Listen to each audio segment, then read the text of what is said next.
Thank you so much. It's now 10 past 11 GMT. Good morning, or let me say good afternoon and good evening, members of the press. I'm saying so because all of you are in various geographical locations. And so before getting started, let me make sure that we can communicate because this event is being conducted in English and French. So if you're here with us at the headquarters of the African Development Bank at the CCIA building, you've got a gadget in front of you.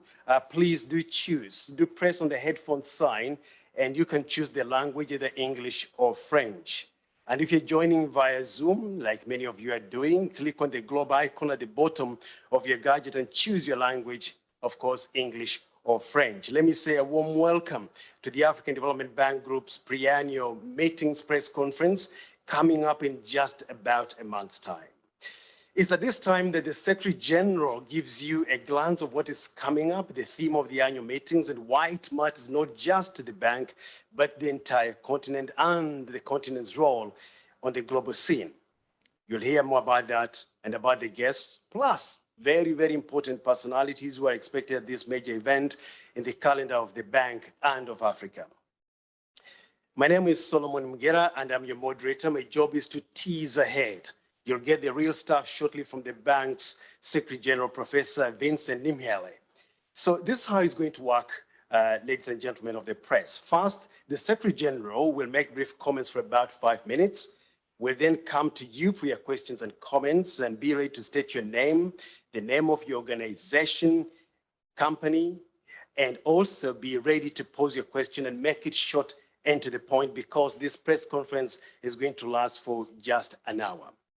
The Secretary General is not alone. He's leading a high-powered delegation of vice presidents with immense knowledge and experience, working 24/7 to transform the socio-economic prospects of the continent.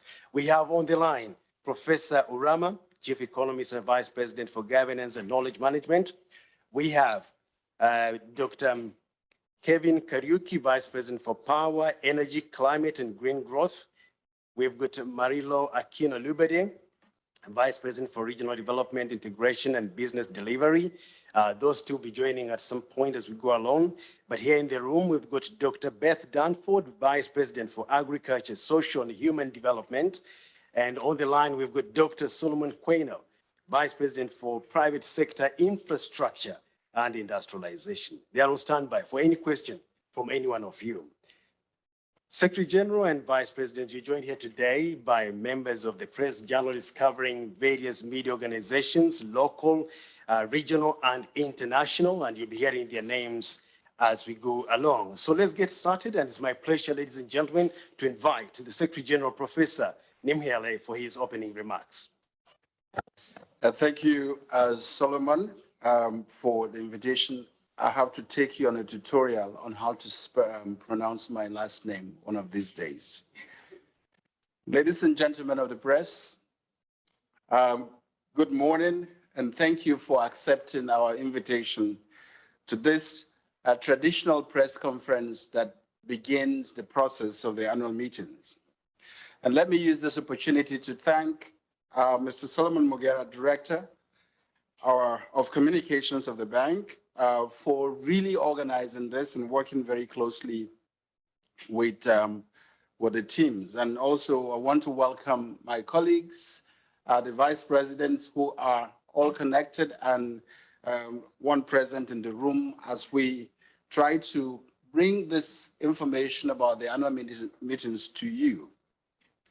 I would like to give you just a bit of a highlight of what to expect, and then following which my colleagues will chip in, as will be moderated by the Director of Communications. Let me give you a background on the bank for those of you who may not know very much about the bank. As you may be aware, the African Development Bank Group is made up of 3 distinct entities: the African Development Bank, which we call the bank itself, the African Development Fund, the fund, and the Nigerian Trust Fund, which is referred to as the NTF. That's what makes up the bank group. The bank and the fund have separate governance organs. In other words, different boards of governors, as well as different boards of directors.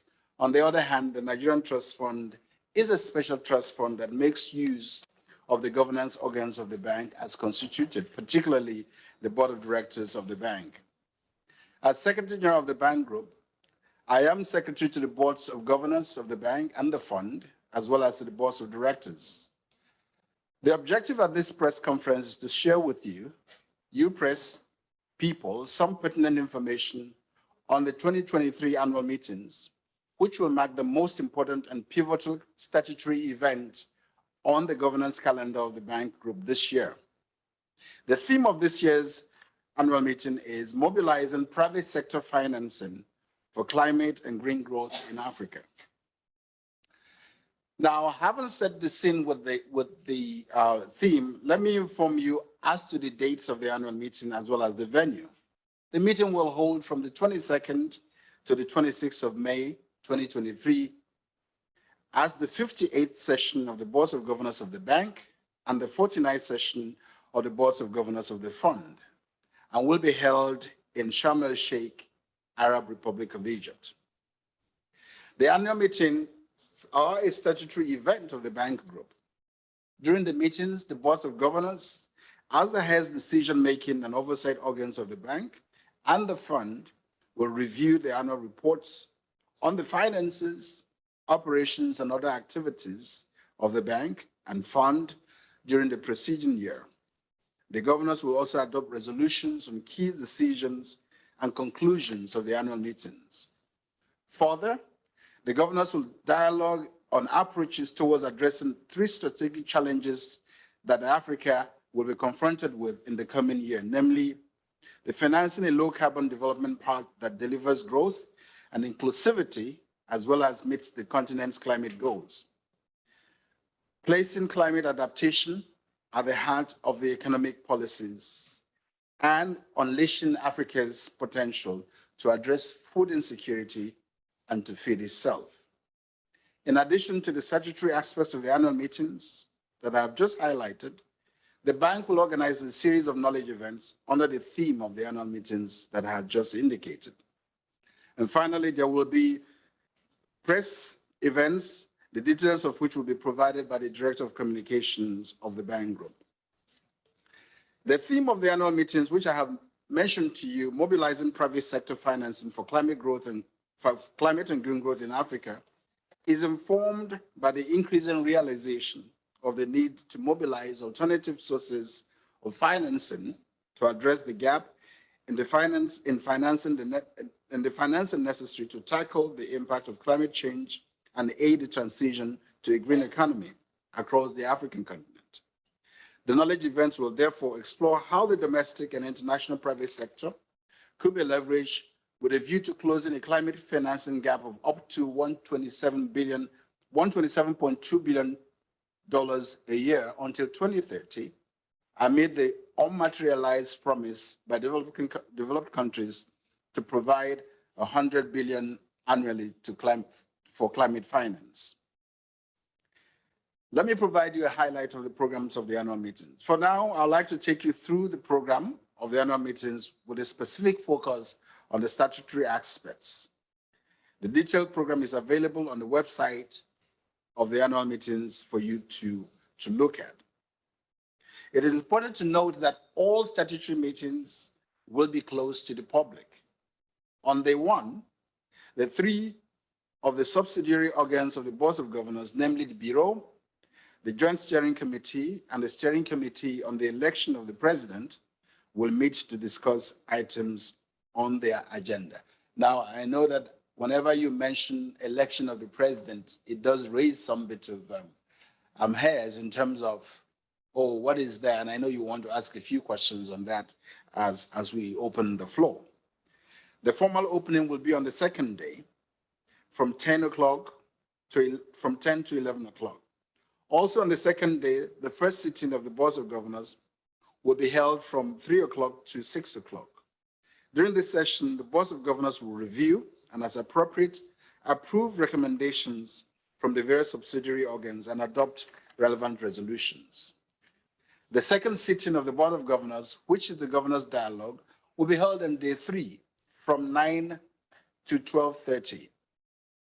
The third sitting of the Board of Governors will hold on day 5 and during which the official communique and the official records of the annual meetings will be adopted. And the closing session of the annual meetings will follow soon after the third sitting, where there will be the ceremonial handover to a new chairperson of the boards of governors.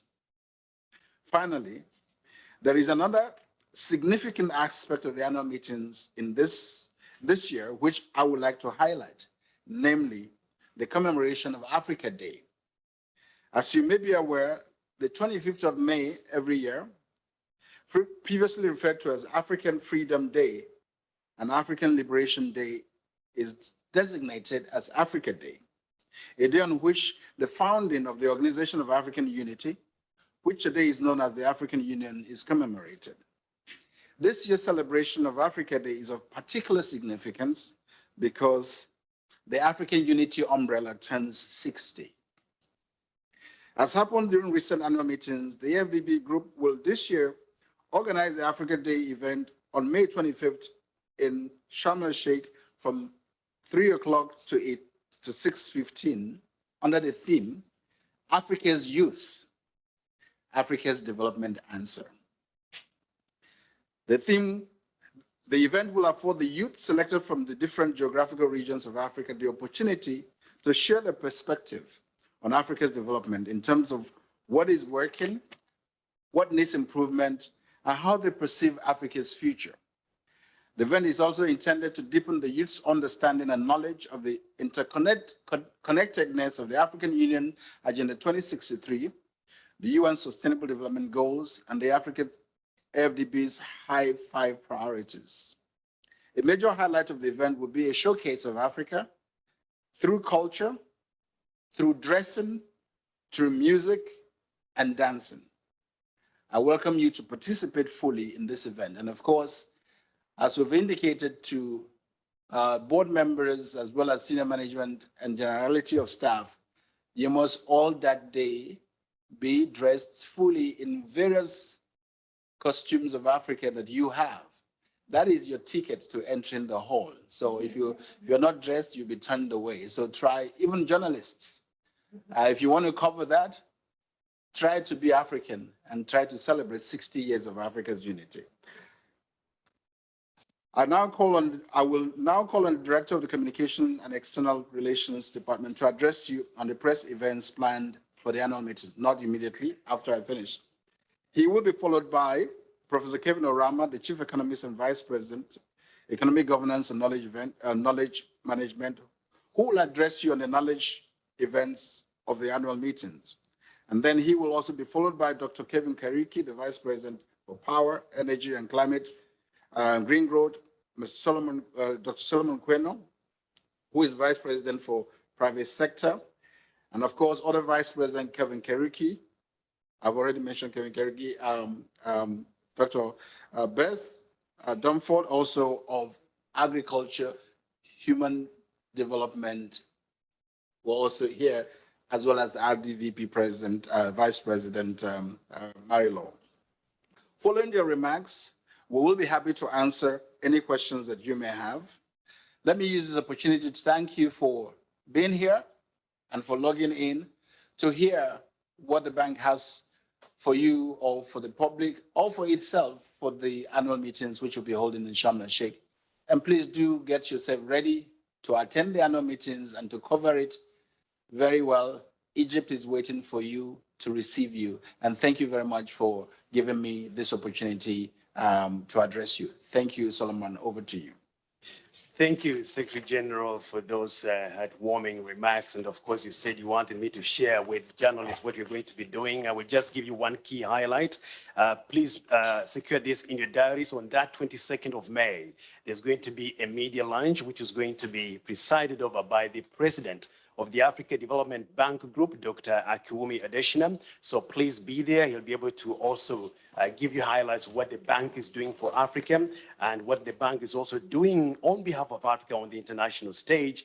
We expect that you'll be there either physically or joining online. And at that event as well, I'll be able to share with you a lot more. So today, maybe Secretary General, we go to the first Vice President. You had called out Professor Kevin Orama. Okay, Professor, over to you. Thank you. Thank you very much, Solomon, and thank you, SG, and the press members. There seems to be an echo. Is it? I hope it's coming clear on your side. Very much clear, not on our side. Okay, thank you very much. So as the SG has already mentioned, the theme for the annual meetings for 2023 is on mobilizing private sector financing for climate change and green growth in Africa.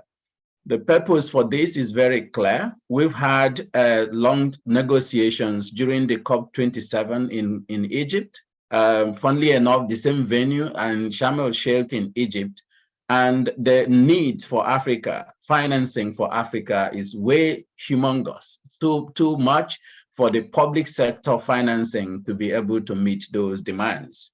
So this year, the bank is focusing on how to actually leverage the private sector to be able to address the issue, the financing gaps for achieving the climate actions and then also green growth transitions on the continent. To do this, we've structured 5 different and very interesting knowledge events. One of them is a presidential dialogue that will feature our heads of states having a clear dialogue with the president of the bank on the changing global financial architecture and the role of the multilateral development banks. How do we position the MDBs and the MDB reforms within the era of trying to mobilize financing more for Africa to meet all those financing gaps that we had already highlighted in our AEO 2022. Then the second event will be on the launch of the African Economic Outlook 2023. And the team will focus again on mobilizing private sector financing for climate change and green growth in Africa. Here, the report will have key areas on looking at the macroeconomic performance and outlook of the continent, how to use innovative financing mechanisms to mobilize private sector financing for climate and green growth in Africa, which my brother, VP Solomon Queno, is going to be speaking to. And then also talk about innovative, how to harness natural capital for addressing that on the continent. So the second knowledge event that we will be having will be on innovative financing instruments for crowding in private sector investments in Africa. And VP Queno is going to speak to that as well. Then we have a fourth knowledge event, which is on harnessing natural capital to finance climate change and green growth in Africa. And here, VP Kevin Kariuki is going to speak to that a little bit more. And then finally, we have a knowledge event, which is on a study, which is being done by the African Union Commission, AUDA, NEPAD, and the African Development Bank on key actions to achieve inclusive growth and sustainable development in Africa, to try and identify what the blueprint for development of the continent would be for the next 40 years to put Africa on a growth path, a sustained growth path of 7 to 10% gross domestic product annually and consistently for the rest of this the implementation period of the Agenda 2063, and be able to address poverty and all the other development challenges that Africa faces. Let me stop here for now, and I can take questions after. Thank you so much.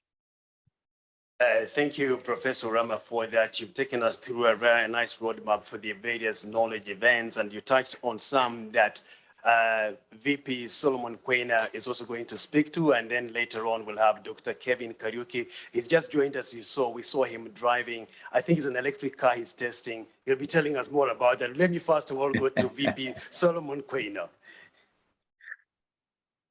No, thank you very much. Normally, the way Kevin and I, this is Kevin Kariuki and I, address private sector financing for climate and green growth is he takes the lead and then I come in afterwards.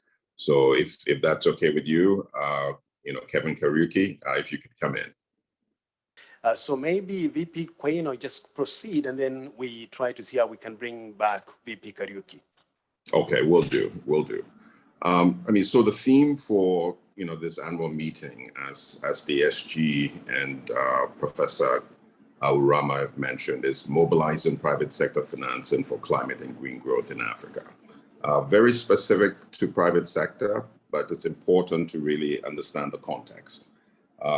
First of all, the context is that even though we have contributed less, to greenhouse gases as a continent, we are disproportionately affected by climate change. And hence, the impetus is for us to always be thinking innovatively and creatively to address, the climate impacts, especially on adaptation, as well, given the disproportionate impact.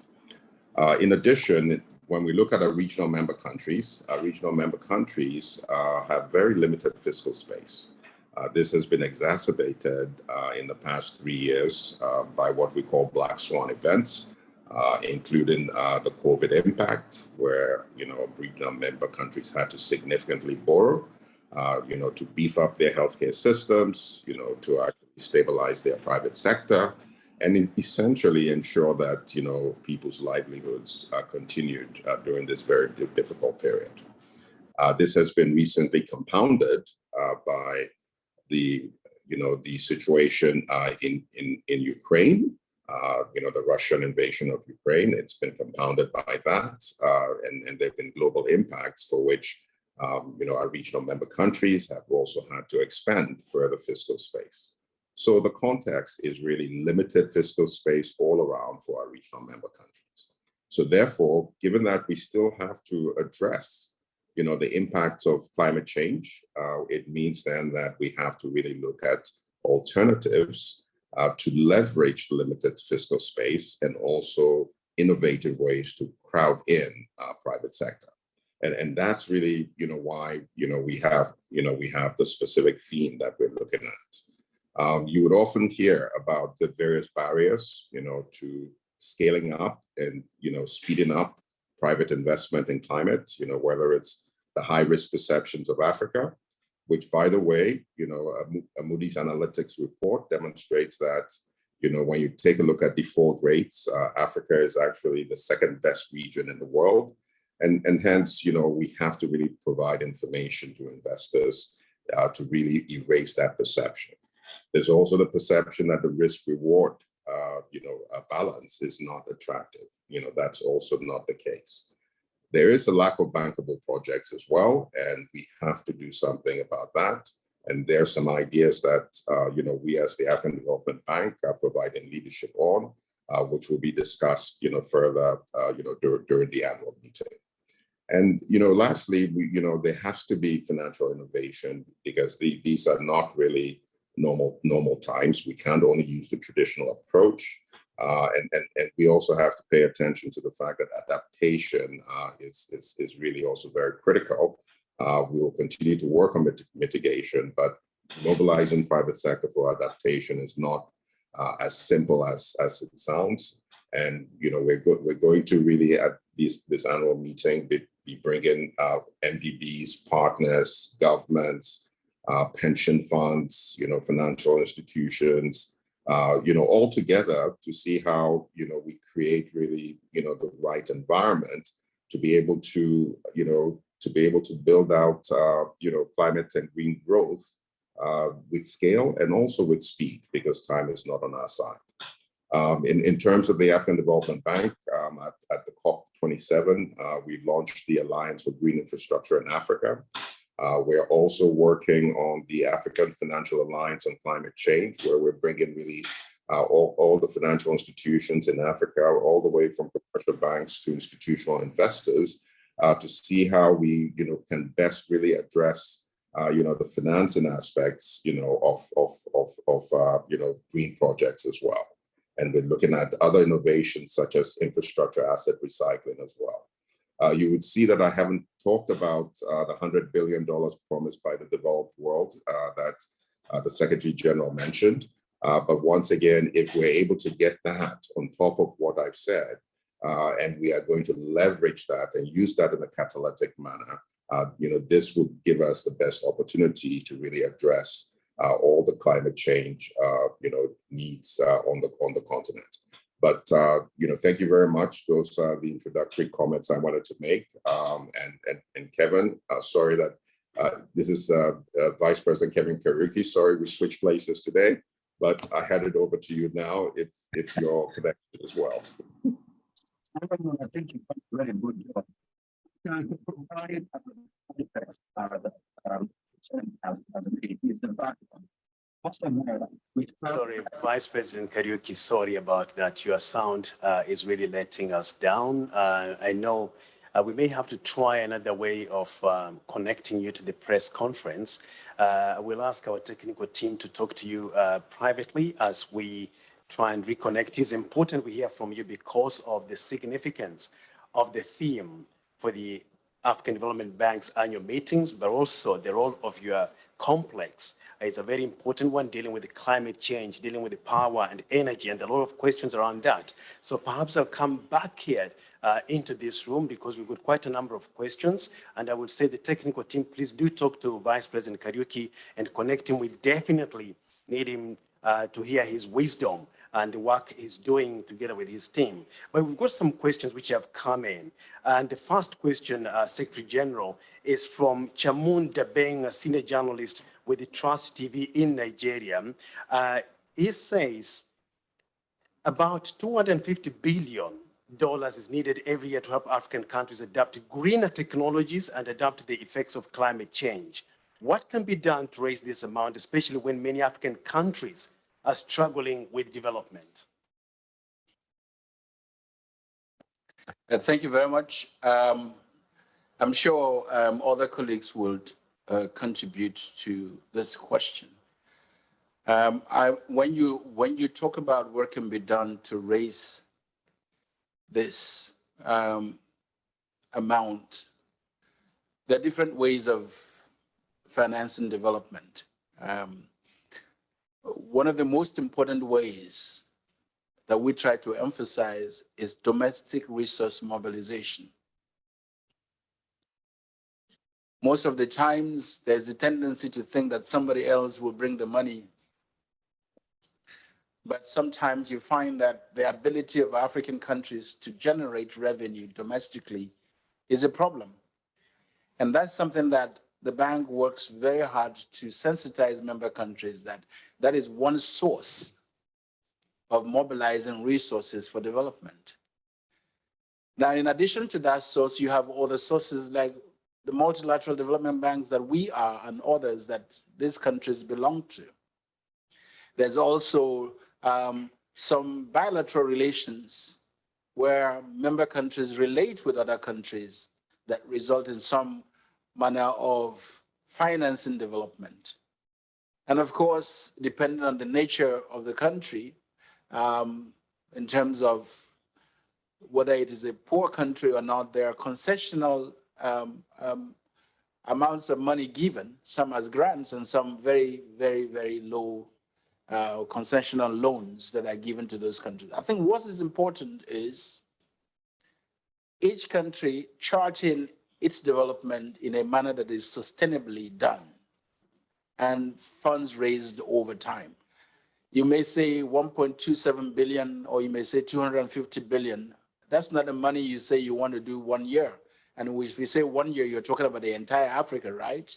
And Africa is 54 or 55 countries, depending on where you belong. And each country has its needs. So there's need for a more strategic way of raising money. There are lots of ways of raising money, but the most important is what has the country charted for itself in terms of its development and how it's able to finance its development sustainably. And of course, making sure that resources that are generated domestically are utilized appropriately. So it's not just about where to raise the money, how to raise the money, and the impact of the domestic resources. You never know how powerful it is until you begin to raise them and manage them effectively to deal with your own development. I'm not sure you want anybody to develop your country for you. You want your country to develop itself while doing so sustainably and very, very, very financially responsibly. Thank you very much. And I'm sure other colleagues will contribute to this. Let me see whether VP Solomon Quinn wants to come Yes. in. Yes. Yes. No. Thank you very much. I wanted to compliment what the Secretary General has said about domestic resource mobilization. It's not only in terms of public sector domestic resource mobilization, it's also, for private sector. So, for example, the current estimate of assets under management by African sovereign wealth funds, African pension funds, and African life insurance pools. In other words, those who have the ability to provide long-term local currency funds is estimated at, over $2 trillion equivalent. So just imagine if we can actually mobilize, and most of it is really invested in government treasuries of, several of our countries. So just imagine if we can actually mobilize that or mobilize a good portion of that towards green projects. And keep in mind that, global investors are more comfortable investing alongside similar-minded, investors who know the continent better. So for us to really attract, the global investment, large pools of funds that, we often hear about, it's also very important for us first to attract our own African institutional investors to invest in these projects. So this is part of the reason that we are working with the Africa Sovereign Investors Forum, which is, an association of, the various sovereign wealth funds, strategic investment funds, pension funds, and large insurance pools to actually begin to, make this happen. And they're going to be working with us on different projects because the leverage factor is really what is going to be interesting. And since the question came from Nigeria, if I use Nigeria as an example, in the past, we've heard that, Nigeria's pension funds by itself really has about $30 billion of assets under management. This is part of the reason that we helped establish infra credit in Nigeria, which was, founded by, the Nigerian Sovereign Investment Authority, and today also has the likes of the Africa Finance Corporation, KFW, and ourselves as, capital providers. This has become a channel for, these pension funds to actually invest in the infrastructure space, including also green infrastructure as well. So imagine if we begin to replicate that, and to date they've done about $400 million of channeling of investments from pension funds, Nigerian pension funds into the infrastructure space. We also have the Nigeria, infrastructure, debt fund, which is sponsored by the, the Chapel Hill Group, which we've also invested in.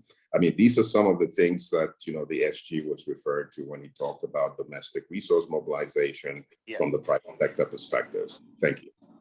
Yeah, thank you, VP Quinn, on that. And I see, of course, Vice President, Chief Economist Urama, your hand is up. If you can make it brief so that we can move on to the next question, I'll appreciate it.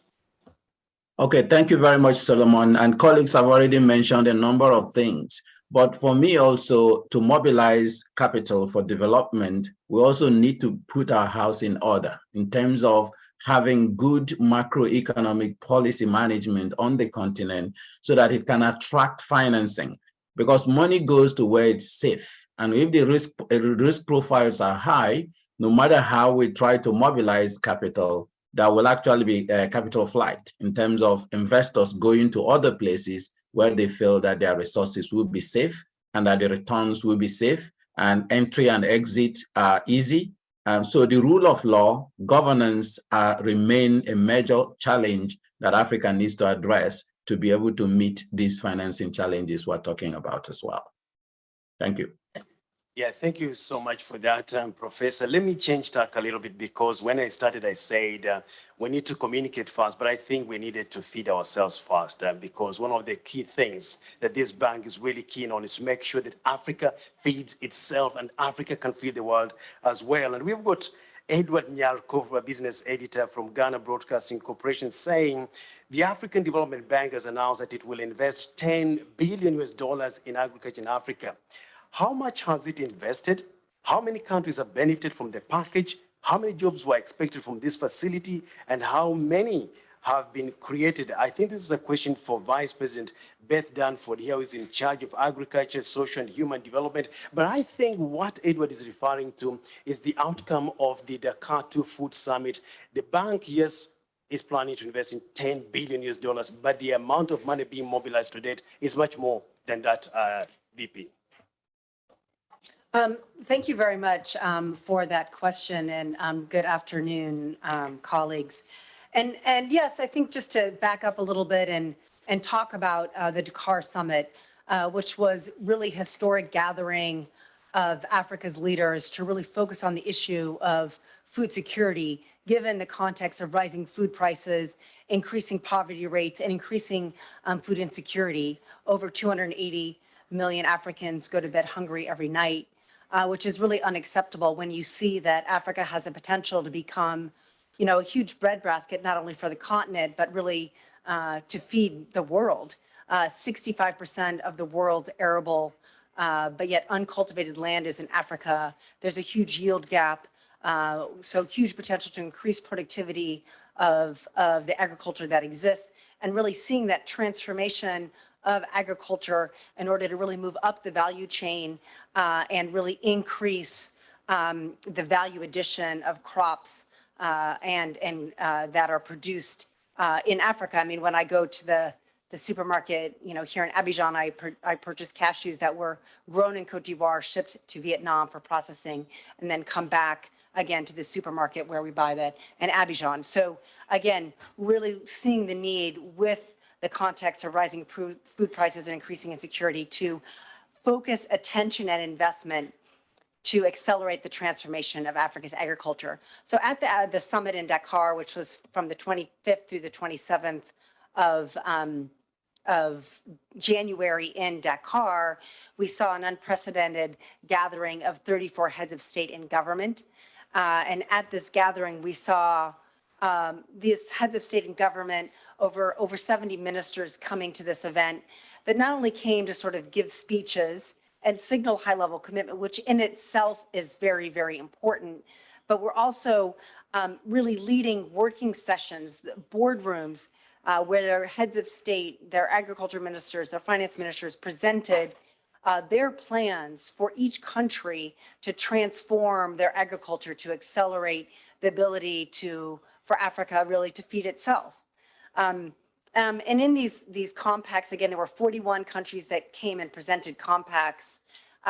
We saw a tremendous outpouring of support of development partners present at Dakar 2. We saw over $50 billion of signaling of support to agriculture transformation on the compact, which is hugely impactful. The African Development Bank committed $10 billion going forward. Again, this is really looking at how we can accelerate our investments in the field and agriculture, but also bringing in, our investments in transportation, in water, in skills development, in youth entrepreneurship investment, in financing for women that can really help accelerate this agricultural transformation that we seek. Thank you for that, Vice President Danford. And just to let you know, we've got more than 50 journalists online. They are sending in their questions. My colleague Solange will be presenting some of them in this room. Journalists who are in this room, if you've got a question, please do raise your hand. We want to hear your voices as well. You are here with the Secretary General face-to-face. You are here with Vice President Beth Danford face-to-face. You've got to be having questions as journalists. I want to hear them. Let's grab one more question here from Francis Kokuze. And Francis is saying African countries are going through terrible times. What are some of the remedies the bank has provided in the last 2 years? Maybe Professor Rama, that's something you'd want to tuck in? Can you repeat the question, please? And this is from Francis Kokuze of the Associated Press, says African countries are going through terrible times. What are some of the remedies the bank has provided in the last 2 years? Okay, thank you very much for that important question. The African countries have been going through a lot of challenges, just like every other economy around the world. But African economies has actually fared very well, has been very resilient compared to their peers around the world, with a GDP growth rate of about 3.8% in 2022 and heading for 4.1% in 2023 and growing better even in 2024. So the major challenges that the Africa has faced include COVID-19 challenges, which we every country in the world faced, climate change challenges, which are the climate risks that is increasing, and then also the pass-through effects of the Russia's invasion of Ukraine, including the heightening debt crisis on the continent, and also major challenges regarding inflation and other volatilities in the global markets, including supply chain disruptions and so on. The bank has done quite a lot. And I would actually say has been leading its peers with regard to responding. We had the COVID Rapid Response Fund for COVID-19, and the bank invested quite a lot in trying to support the countries of the continent to recover from that shock.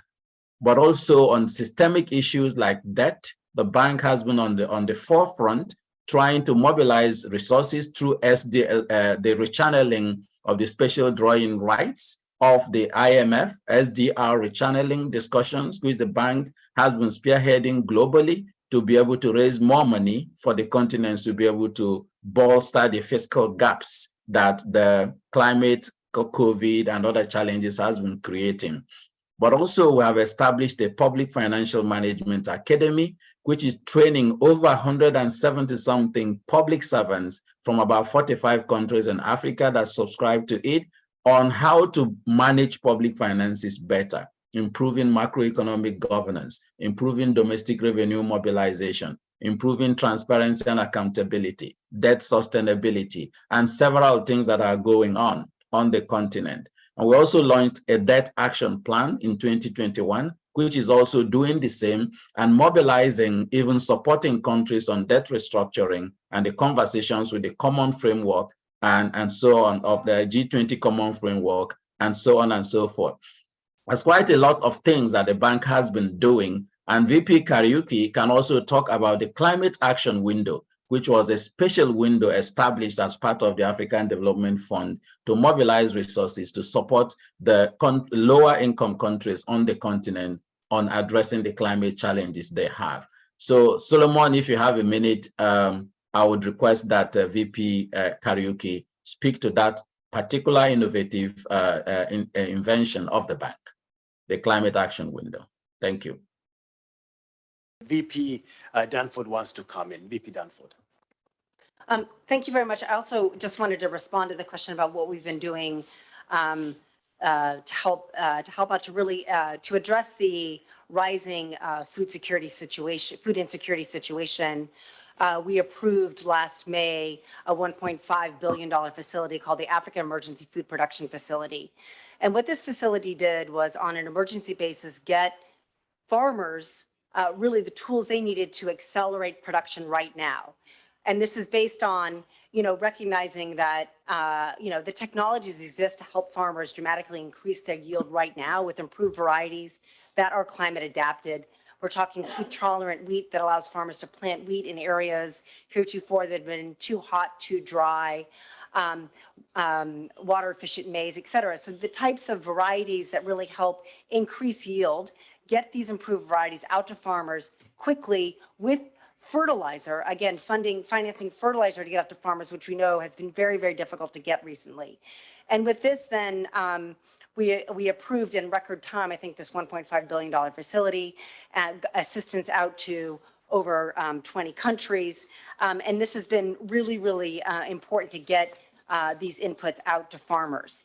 This is really building upon flagships such as the Technologies for African Agricultural Transformation, that helps to really get the ecosystem together needed with private sector actors, with research entities, national government entities, to get these improved varieties out to farmers, and also the African Fertilizer Financing Mechanism that really helps with financing to wholesalers to get fertilizer out to to farmers. So again, as of last December, the board had approved loans and grants of over $1.5 billion in 35 countries and 2 multinational operations.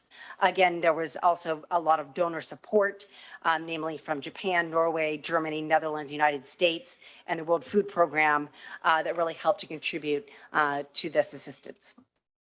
You know, when you're talking, Vice President Danford, I was smiling because we had a question from Damu Sandu of the Business Times newspaper in Zimbabwe. And actually, he was asking about the same thing, $1.5 billion agricultural facility to mitigate the effects of the war between Russia and Ukraine. Are there plans to increase this? Are there plans to increase that facility, Dr. Danford? I think right now we're looking at really mobilizing and ensuring all of this assistance gets out to farmers and supporting them to bring in the harvest over the next couple of seasons. There's, I think, in a couple of places we're looking to see how we can expand this and how we can also look to accelerate implementation of broader agricultural transformation programs moving forward to help farmers sustainably accelerate, increase, and also add value to these agricultural products. Thank you very much. At this juncture, I know we are beginning to run out of time, but we've got to introduce one of our vice presidents who's just joined us. I had mentioned her name earlier on, and that is Marilo Aquino-Lugbede. And Marilo is in charge of regional development, integration, and business delivery. And Marilo, you may not have time to deliver a statement, but I have a question here which I think goes at the heart of development in Africa. And this topic never goes away. And Francis says corruption is affecting the provision of infrastructure across the continent. And knowing that the bank is a major financier of some of these projects, let me throw in, by the way, the bank is the leading financial infrastructure in Africa. Has the bank ever shown any concern about how to curb corruption in Africa? Vice President Marilo.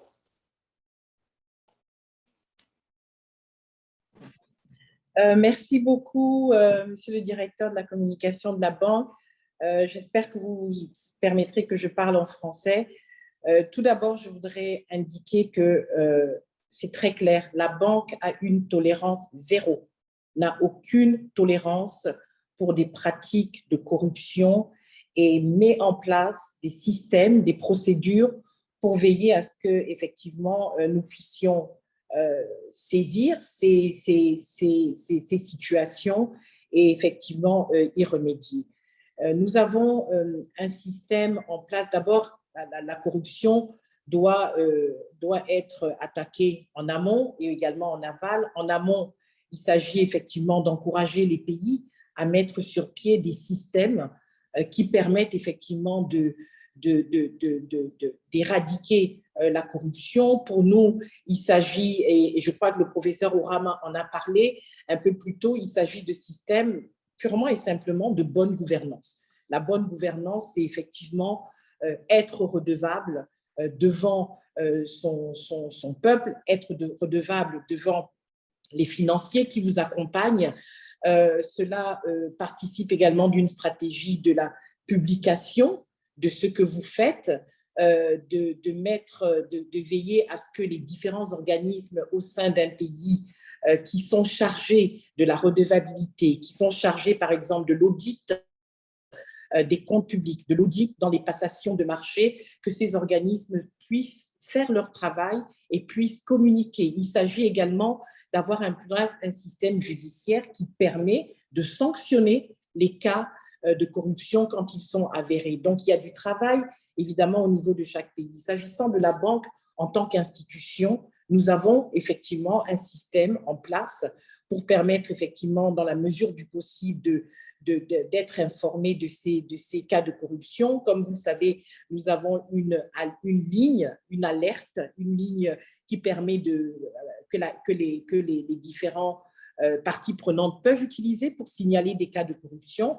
Et chaque fois que des cas de corruption sont avérés, nous avons une équipe à l'intérieur de la banque qui mène des enquêtes, qui a accès à des moyens assez importants pour pouvoir effectivement aller jusqu'au bout de ces problématiques. Maintenant, dans tout ce que nous faisons, nous avons également des systèmes et des procédures transparentes avec une exigence d'égalité, de mise en concurrence, d'égalité de traitement des différentes parties prenantes et surtout de transparence dans tout ce que nous faisons. Donc, par exemple, beaucoup de passations de marché à la banque se font par des systèmes d'appels d'offres, des appels d'offres nationaux, des appels d'offres internationaux qui permettent évidemment d'avoir une bonne lecture des prix et des conditions et qui surtout créent un environnement où tous les acteurs peuvent participer selon les chances, les compétences qu'ils apportent. Donc, corruption zéro, et nous travaillons avec les pays pour justement les aider à mettre sur place et à renforcer les agences de lutte contre la corruption dans les pays. Et cela se fait souvent par le biais d'instruments, par exemple, d'appui budgétaire, d'appui institutionnel qui s'attaquent à des secteurs particuliers. Mais je le répète, la banque a une tolérance zéro pour toutes les pratiques de corruption et partout où elles sont signalées, nous nous attelons à les traiter, à les éradiquer et à veiller à ce que les personnes soient sanctionnées. Voilà. Yeah, thank you. Thank you so much, Vice President Marilo. As we come to the end, we'll be wrapping up very soon. But I just thought, Secretary General, this is an issue that could easily also find its way during discussions, those statutory sessions where governors too are concerned about some of these issues like corruption, making sure that it does not affect development across Africa. Well, the issue around corruption, corruption is always an issue. At the end of the day, the governors will put it within the terms of issues around governance. It is one issue that governors try to put from the perspective of governance, because when you just say corruption, you have to be able to prove a lot of things. It's not just a perception.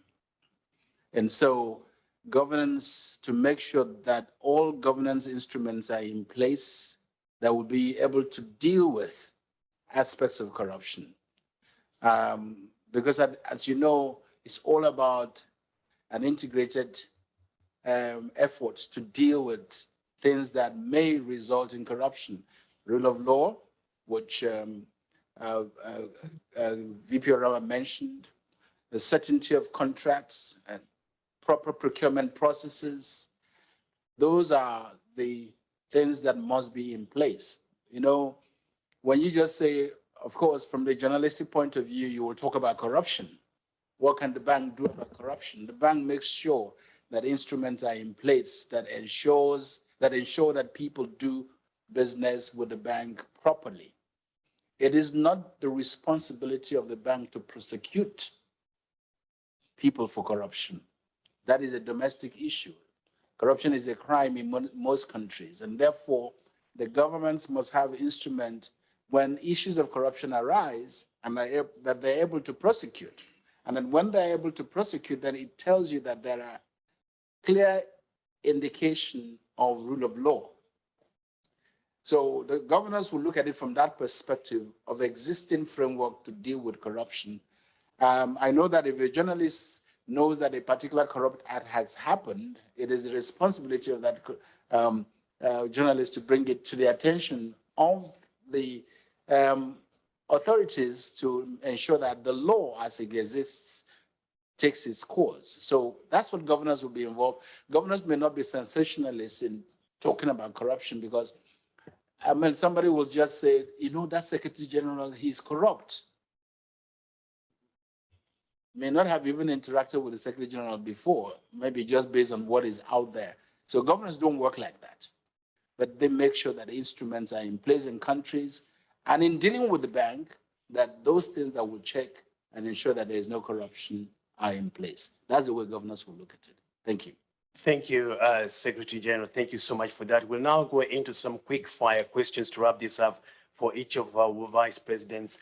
There's one here about the special drawing rights, and I don't know whether Chief Economist Orama and Vice President Orama, you want to tackle this one briefly. Katarina from Bloomberg says, in terms of raising and rechanneling of the special drawing rights, which the bank has been spearheading, How much has been mobilized so far from which countries, and when will the funds be available for the African Development Bank member countries? Are we counting our chicks before the eggs hatch? All right. Thank you so much, Solomon, and thank you for the question. The special drawing rights is an instrument of the IMF, not of the African Development Bank Group.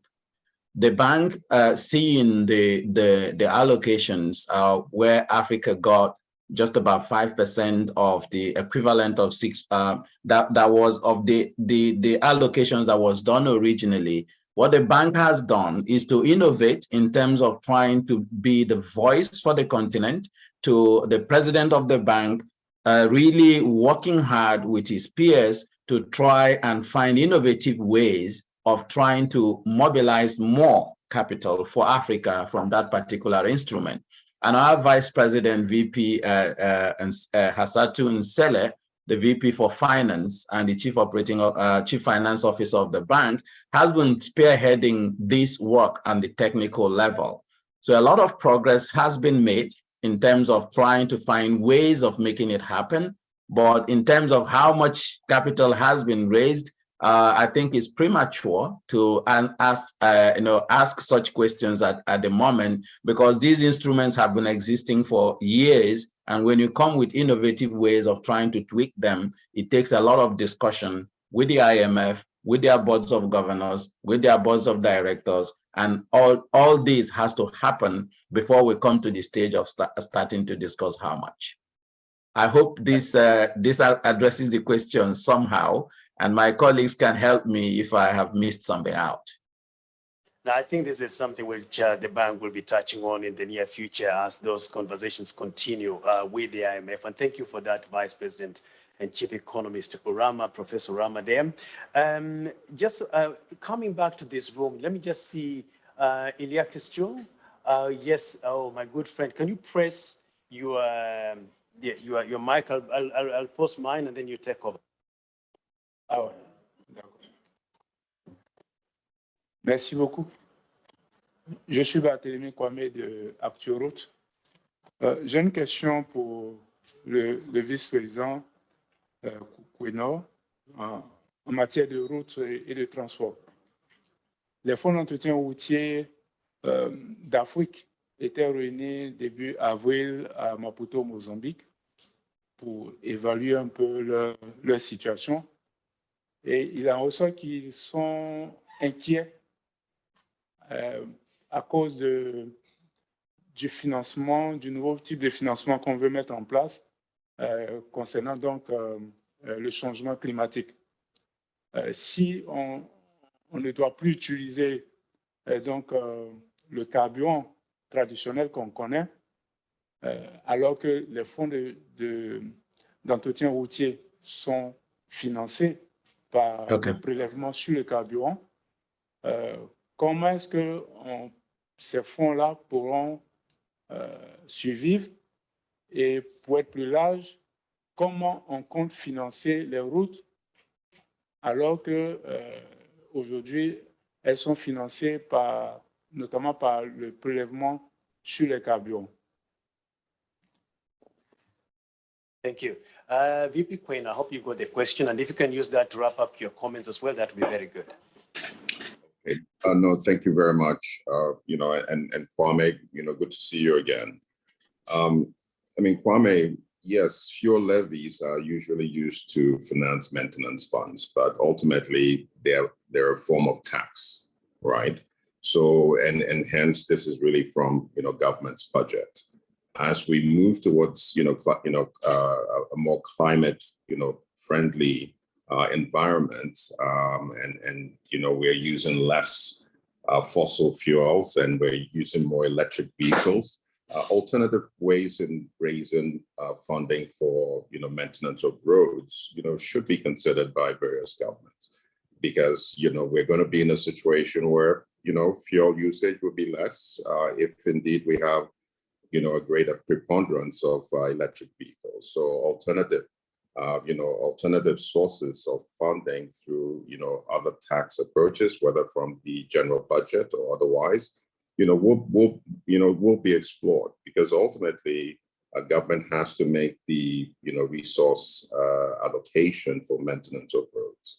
And the other point I also want to make is, to actually get a lot of road projects to be, climate change compliant, we've estimated that just, needs an additional 3% of project costs. And so, ensuring that, road networks, which is our primary way of interconnecting Africa right now, and also within our countries, would be climate proof, would also require some additional expenditure, but the good news is not significant additional expenditure. Thank you. I don't know if Mary Law, you want to add to that?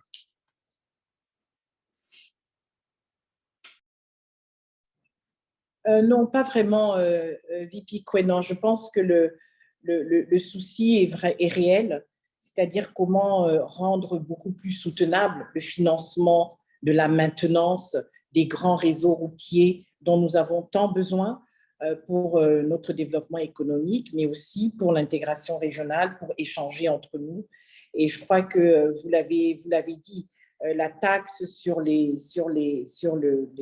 produits pétroliers est un moyen de financer ces fonds d'entretien routier, mais je crois qu'il y a également d'autres formules, il y a des nouvelles générations sur la façon de financer ces fonds d'entretien routier, y compris, et je crois que VP Solomon, vous pouvez en parler, de la façon maintenant de pouvoir mobiliser également le secteur privé pour pouvoir faire partie de la solution de la maintenance, du financement de la maintenance des infrastructures que nous aidons à financer. C'est peut-être dans ce sens-là que la question était posée. Maybe I think what are the many other ways that we can help the maintenance funds in the many countries besides really the taxes. And I think you have a number of ideas about how to involve the private sector in the financing, the maintenance of the infrastructure that we are financing. Yeah, good. Thank you so much for that. In fact, I had the last question for you, Vice President Marilo, then I'll come to Vice President Danford and then hand over to the Secretary General to wrap up this. So the question for you, VP Marilo, actually is more of, it's one which we need to handle carefully in the sense that we've all seen what Cyclone Freddy did in Malawi, in Mozambique, and in Madagascar, the loss of lives, the destruction of infrastructure, livelihoods, and crops being swept away. And there is concern from Chamune in Nigeria, who says the Nigerian Meteorological Agency has predicted that this year's floods will be worse than those of 2022. What can be done to mitigate the effects of flash floods in Nigeria? I'm just wondering how we can tackle this, but something we could, Marilo, do you think you could touch on that?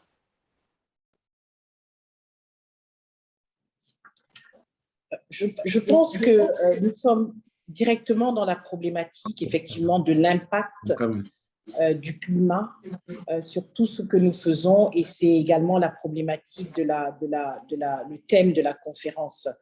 Le changement climatique est réel.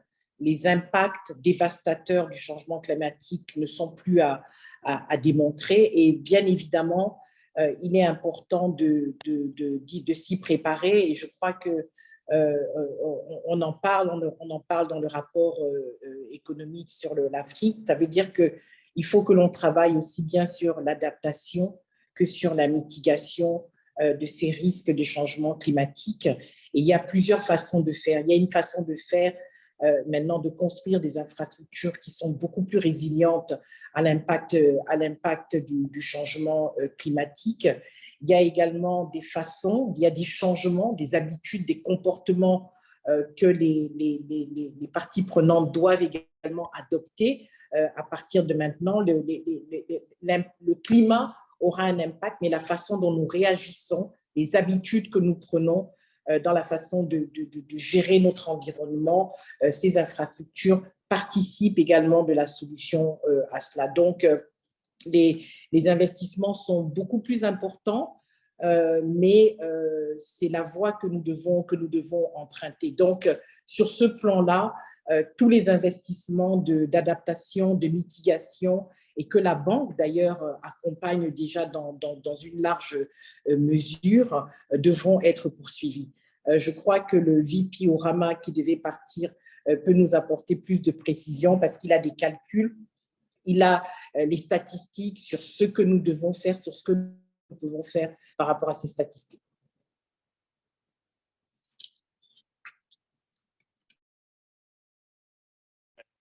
VP Orama, do you want to briefly come in there, or have we lost VP Orama? Okay, if we have lost VP Orama, then maybe I'll just get one question here for Vice President Danford. This is about, what happens particularly in rural Africa. This is what Philip is saying, that mobilizing private sector financing for climate and green growth in Africa is apt. But knowing the harmful practices and education levels of many rural dwellers, how is the bank and partners working to ensure that efforts of achieving green Africa are not rubbished by such? The fact that there are harmful practices and low education levels in rural Africa. Around climate, yes.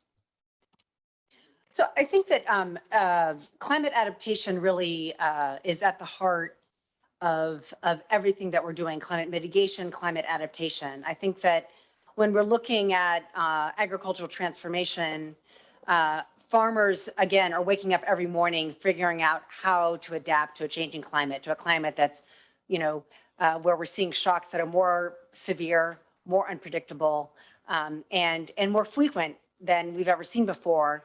And seasons are changing, weather is changing, and farmers know that. And what they're doing to adapt is, again, we're helping them with new technologies that help adapt to this changing climate. But again, farmers have a lot of know-how, and they are really on the front line of climate change. And I think that, we're building on their knowledge and really providing these farmers with the tools that they need to adapt. So again, I think we can be confident that with the right technologies, and again, that can be improved seeds, it also can be risk insurance. I think when we're talking about, the floods in Nigeria, it's really important to help farmers get climate risk insurance. This is something we're working at the national level, supporting African risk capacity, which provides sovereign risk insurance.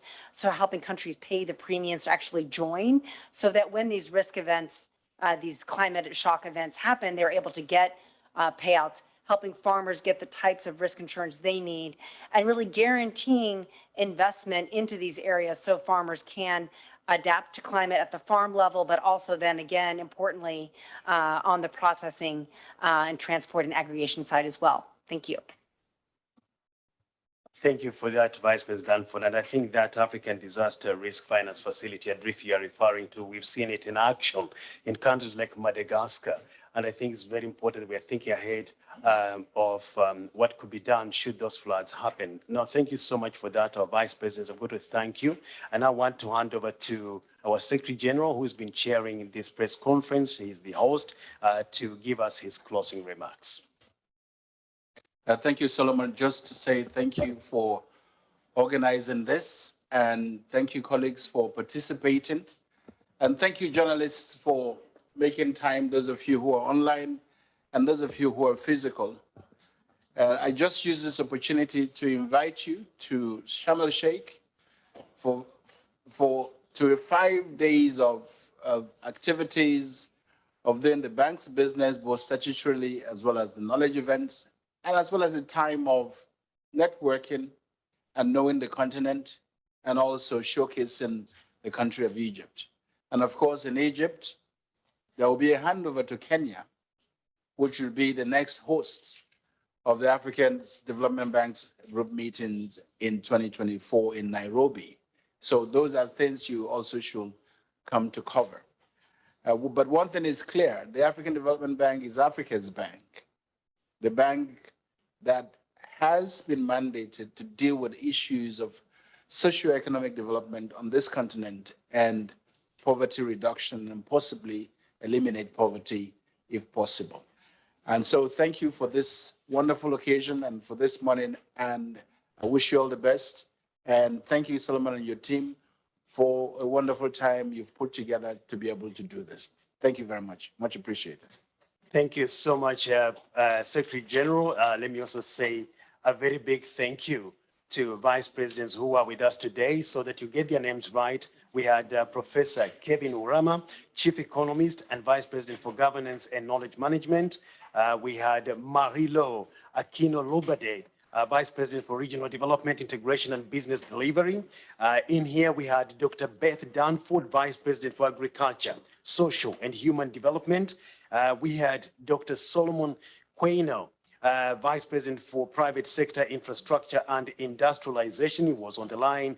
Unfortunately, we were not able to get a clear line from Dr. Kevin Kariuki, Vice President for Power, Energy, Climate and Green Growth. But I tell you what, he will be in Sharm el-Sheikh. You'll be there. He will talk to you directly about those issues. But in the meantime, the questions you've been asking, we've collected those questions. Some of them will come to you directly.